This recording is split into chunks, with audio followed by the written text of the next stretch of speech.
Hello everyone, आप सबका स्वागत है आपके अपने चैनल इजी मैथ्स पे। देखिए डियर फ्रेंड्स, अपन ने पिछले वीडियो में 2015 में जो रीट की एग्ज़ाम लगी थी और जो साइंस मैथ वाले पेपर में जो साइकोलॉजी के जो प्रश्न आए थे वो उन पे अपन डिस्कस कर रहे हैं कंटिन्यू। आज अपन 2017 में जो रीट की एग्ज़ाम लगी थी और जो साइंस मैथ वाला जो पेपर था उसके अंदर जो 30 क्वेश्चन साइकोलॉजी के आए थे उनको देखेंगे। तो देखो, इसमें आपका फर्स्ट क्वेश्चन अपन पढ़ेंगे बाल विकास और शिक्षा शास्त्र में।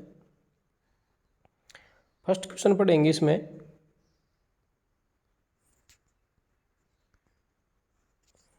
व्यक्तिगत विभिन्नता का सम्मान करते वक्त एक शिक्षक से क्या आशा नहीं की जा सकती। तो देखो, व्यक्तिगत विभिन्नताओं का ध्यान रख के एक शिक्षक बच्चों को शिक्षा देता है तो उस में किसकी आशा नहीं की जा सकती। तो देखो, योग्यता अनुसार समूह में विभक्त करना ये बिल्कुल सही है। पाठ्यचर्या को समायोजित करना ये भी सही है।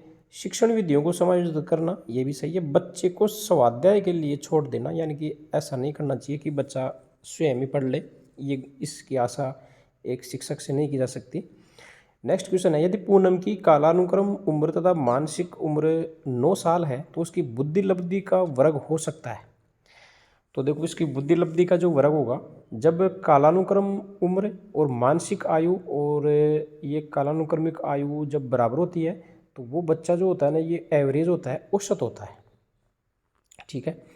और मानसिक उम्र ज़्यादा हो और कालानुक्रमिक उम्र कम हो। कालानुक्रमिक उम्र का मतलब वो ये होता है कि ये वो एक्चुअल में कितनी साल का है, और मानसिक उम्र उसकी होती है ज़्यादा। अगर अगर मतलब शारीरिक उम्र से ज़्यादा मानसिक आयु अगर होगी बच्चे की तो वो एक प्रतिभावान बच्चा होगा।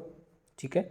और अगर शारीरिक उम्र से कम होगी मानसिक आयु तो वो आपका जो है औसत से कम होगा बच्चा। इस प्रकार से ये होता है।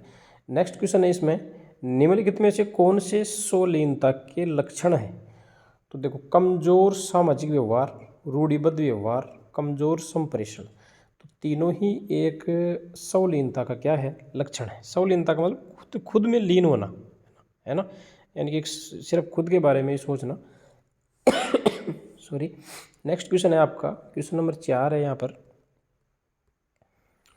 क्वेश्चन नंबर 4 आपका देखिए, मात्रात्मक व्यक्तिगत क्षमता रूपी प्रक्रिया को क्या कहा जाता है। तो वो होती है वृद्धि। जहाँ पे मात्रा का नाम आएगा वहाँ पर वृद्धि।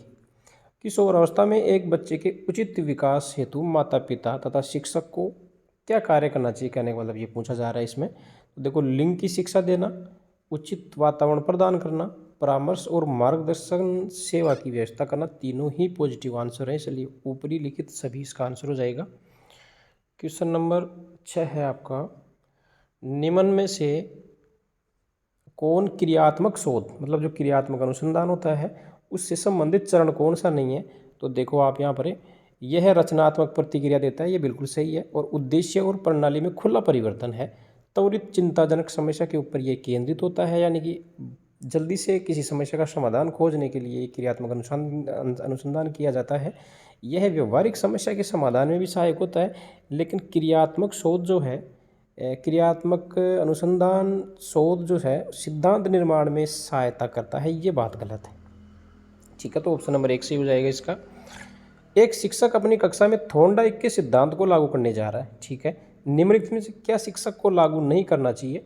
तो आपको यहाँ पर इसमें ध्यान रखना है फ्रेंड्स, इसमें जो ऑप्शन है आपके वो दे रखे हैं। देखो, बच्चों को तैयार किया जाना चाहिए और उसे सीखने हेतु सही रूप से प्रेरित किया जाना चाहिए, बिल्कुल सही है। बच्चों को नई चीज़ें सिखाने हेतु खोज विधि की बात थॉर्नडाइक नहीं करते हैं।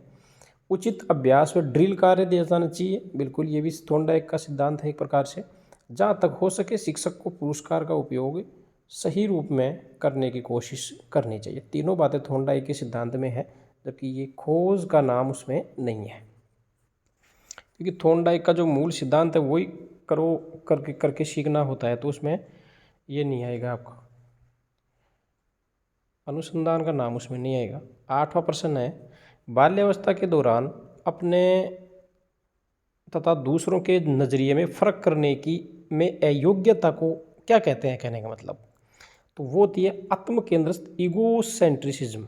ठीक है, अगर कोई देखो, बाल्यावस्था में ये एक प्रकार की डिसेबिलिटी होती है, ये क्या होती है? अपने और दूसरों के नज़रियों में फर्क करने की योग्यता, अयोग्यता, ठीक है ना, उसको कहते हैं आत्म केंद्रस्थ होना। जब कोई बारंबार अपनी कमजोरियों से निकलने में असफल होता है और कुछ प्रवीणता हासिल करता है, या साधारणतः अधीनता या अपकर्ष को ज़्यादा बल देने लगता है, तो ऊपरी लिखित तथ्य को किसने हीन भावना कहा था? ऊपरी लिखित जो तथ्य है उसको जो हीन भावना कहा था ना, वो अल्फ्रेड एडलर ने कहा था, ठीक है। इसको हीन भावना किसने कहा था भाई? अल्फ्रेड एडलर ने। क्वेश्चन नंबर आपका इसमें 10 है। अत्यंत निपुणतापूर्ण अधिगम पद्धति जिस पर बांडुरा और वोल्टेयर ने बल दिया था, वो आपकी क्या है? वो है निरीक्षण युक्त अधिगम या अनुकरण। वोल्टेयर और बांडुरा ने सामाजिक अधिगम का सिद्धांत दिया था और इन्होंने कहा था कि बच्चे अक्सर देखकर सीखते हैं। तो ये हो जाएगा आपका 11 नंबर का प्रश्न है। शिक्षा के अधिकार अधिनियम के अंतर्गत निम्न में से क्या शिक्षक के कार्य नहीं माने गए? तो यहाँ पर हम देखते हैं, एक शिक्षक निश्चित समय पर पाठ्यक्रम पूरा करवाएगा, बिल्कुल सही है। विद्यालय के लिए नियमितता बनाए रखना चाहिए तथा समय का पाबंद होना चाहिए। हर बालक के अधिगम क्षमता को समझकर उसकी ज़रूरत के अनुसार उसको अतिरिक्त अनुबोधन प्रदान करना चाहिए। तीनों पॉजिटिव सेंटेंस है, बल्कि ये गलत हो जाएगा, ट्यूशन वाला इसमें नहीं आता, ट्यूशन गलत होता है। आगे प्रश्न नंबर 12 है। फ्राइड की अनुशंसित व्यक्तिगत बनावट के अनुसार निम्न में से कौन मूलभूत तीव्र इच्छा के उठने के साथ ही तुरंत तथा अनैच्छिक रूप से सभी नियम तथा जीवन की सत्यता तथा नैतिकता की अवहेलना करते हुए संतुष्ट करता है? तो वो होता आपका इदम, ठीक है ना, वो आपका क्या होता है भाई? इदम। नेक्स्ट क्वेश्चन है आपका, निम्न में से किस तकनीक के अंतर्गत एक बच्चा किसी चीज़ को हासिल करता है जिसके बाद में वो अपने इच्छुक चीज़ें कार्य या लाभ में बदल सकता है? तो वो होता है टोकन इकोनॉमी। इसको कहते हैं टोकन इकोनॉमी। यानी कि एक बच्चा किसी चीज़ को हासिल करता है और बाद में वो उस चीज़ से अपने इच्छुक कार्य या लाभ में बदल सकता है उस चीज़ को, तो इसको टोकन इकोनॉमी कहते हैं। इंपॉर्टेंट पर्सन है, याद रखना। क्वेश्चन नंबर 14 है आपका यहाँ पर, समायोजन प्रक्रिया के दौरान विद्यार्थीगण बहुत से विरोधाभासी परिस्थितियों से गुजरते हैं। यानी कि बालकों में क्या है, मतलब समायोजन नहीं कर पाते बालक, इस प्रकार से उस टाइम पे वो कई विरोधाभासी परिस्थितियों से गुजरते हैं। उदाहरण के लिए, जैसे एक विद्यार्थी शिक्षक के सामने अपनी गलतियों को स्वीकार करना चाहता है, पर इसके साथ ही वह शिक्षक से दंडित होने के कारण भी डरता है। तो निम्न में से किसके सापेक्ष में इसे अच्छी तरह समझाया गया है?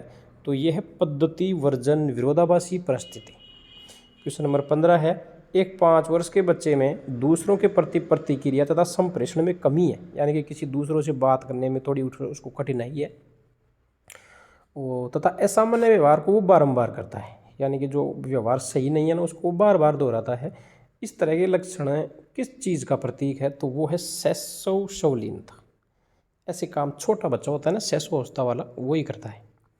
16 प्रश्न है आपका यहाँ पर कि किशोर अवस्था की ऐसी आदत जिसमें खुद को भूख रखने की प्रवृत्ति होती है, मतलब किशोर अवस्था वाले जो बच्चे बच्चियाँ होती हैं उनमें खुद को भूखे रखने की प्रवृत्ति ज़्यादा होती है तथा यह ज़्यादा बालिकाओं में पाई जाती है। यानी कि कई बालिकाएं किशोर अवस्था में आकर ये सोचने लग जाती हैं कि मैं शारीरिक रूप से ज़्यादा मोटी नहीं हो जाऊँ, भारी नहीं हो जाऊँ, तो उसके लिए वो अपना खाना वगैरह छोड़ देती हैं, खाना कम कर देती हैं।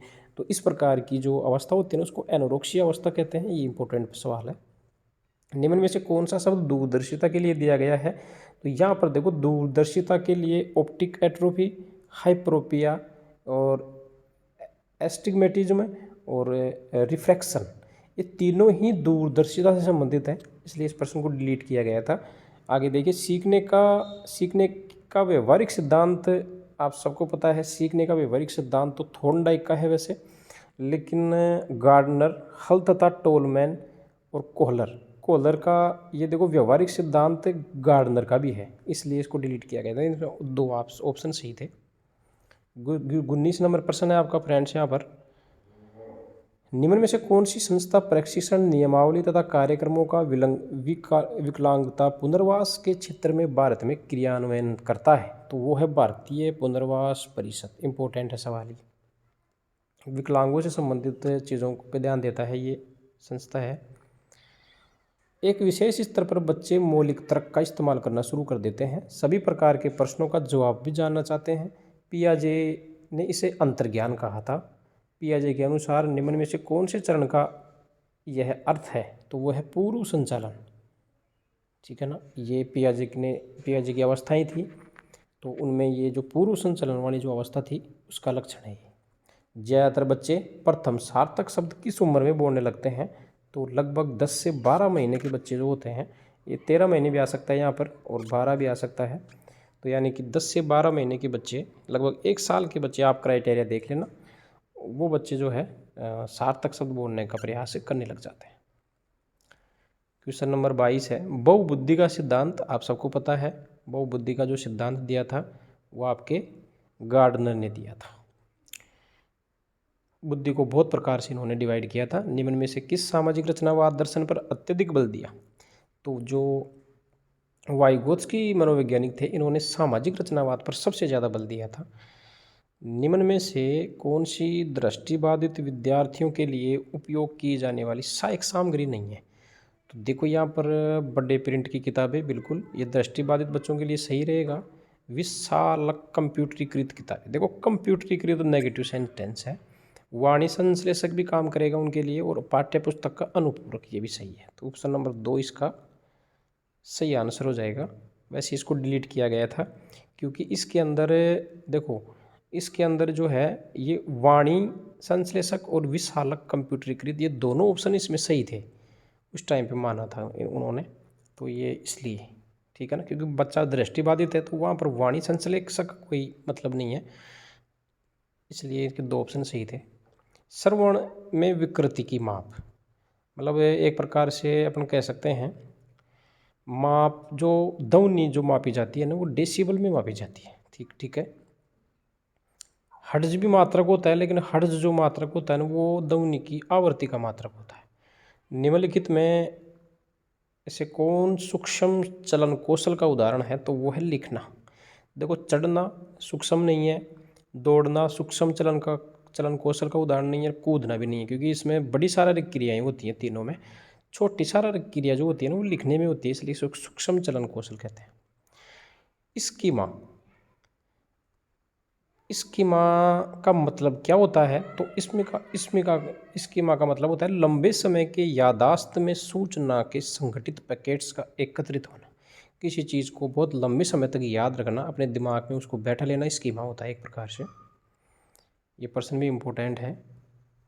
28वां प्रश्न है, सूचना प्रक्रमण सिद्धांत